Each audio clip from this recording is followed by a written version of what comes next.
Laporan sudah pun dibuat, tolong buat siasatan. Menteri di Jabatan Perdana Menteri Parlimen dan Undang-Undang Datuk Seri Taqiyuddin Hassan berkata, mana-mana pihak perlu membuat laporan mengikut saluran susulan dakwaan wujud campur tangan politik dalam Polis Diraja Malaysia PDRM oleh bekas Ketua Polis Negara Tan Sri Hamid Bado. Jika dakwaan itu benar, pertama, dia perlu ikut saluran dengan membuat laporan. Daripada laporan itu, orang akan ambil tindakan. Biarlah proses undang-undang itu ambil jalannya yang tersendiri. Katanya sekiranya terdapat isu atau masalah dalam pentadbiran sesebuah jabatan, pegawai kerajaan tidak boleh mendedahkan perkara itu di tempat yang tidak sepatutnya.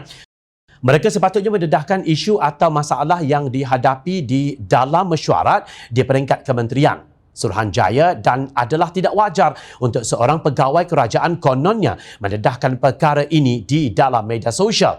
Dari segi undang-undang pentadbiran, ianya dipanggil tindakan yang membelakangkan atau mencela pihak kerajaan. Bukan saya kata pegawai kerajaan tidak boleh beri pandangan atau mengkritik, tetapi haruslah mempunyai saluran yang betul, katanya di petik Berita Harian. Susulan kenyataan bekas Ketua Polis Negara, beberapa pemimpin Pakatan Harapan tampil menyuarakan pandangan bahawa sebuah Suruhanjaya siasatan diraja RCI perlu ditubuhkan untuk menyiasat dakwaan terhadap Menteri Dalam Negeri Datuk Seri Hamzah Zainuddin. Antaranya termasuk pengerusi Pakatan Harapan Datuk Seri Anwar Ibrahim, Naib Presiden Amanah Datuk Seri Mujahid Yusof dan Setiausaha Agong DAP Lim Guan Eng. Mereka juga telah membuat laporan polis agar dakwaan Abdul Hamid itu disiasat. Kelmarin Pemuda Pakatan Harapan yang terdiri daripada Ketua Pemuda Amanah Syazli Mudi Muhammad Isnin, Timbalan Ketua AMK Syed Badli Shah Syed Osman dan Ketua Pemuda DAP Lawat Lee tampil membuat laporan kepada Suruhanjaya Pencegahan Rasuah Malaysia berhubung isu campur tangan politik Menteri dalam PDRM.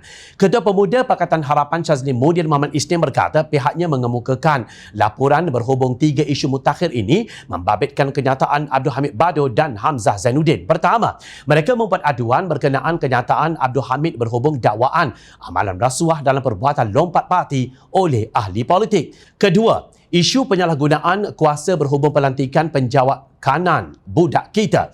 Dan yang ketiga, isu campur tangan Menteri Dalam Negeri terhadap cawangan khas polis. Syazli Mudi berkata SPRM mengakui isu yang dilaporkan itu merupakan isu penting dan akan memberikan respons segera mengenainya.